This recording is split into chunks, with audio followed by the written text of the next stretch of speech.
এবার ত্রিপুরা রাজ্য রাজনীতিতে তিপ্রামথা দলের সুপ্রিমো মহারাজা প্রদ্যুৎ কিশোর দেববর্মা সরাসরি প্রাক্তন মুখ্যমন্ত্রী বিপ্লব দেবের সঙ্গে সৌজন্য সাক্ষাৎ এবং দিল্লিতে রওনা হয়ে বেশ আধ ঘন্টা পর্যন্ত কথোপকথন হয়।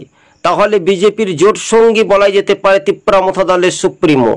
আমরা দেখেছিলাম বেশ কয়েকদিন আগে, অর্থাৎ মোথা ও বিজেপির মধ্যেই লাগাতার মুখোমুখি, কিন্তু কিভাবে, কিন্তু তাদেরই বিধায়ক বলেছিল যে কোনো মুহূর্তেই জোট ভেঙে দিতে পারি, কিন্তু না, সেই রাজার দলেরই মহারাজা যদি মনে করে বিজেপির সঙ্গে জোটেই থাকবে তবেই তিনি যাকে বলবেন সেটাই সঠিক।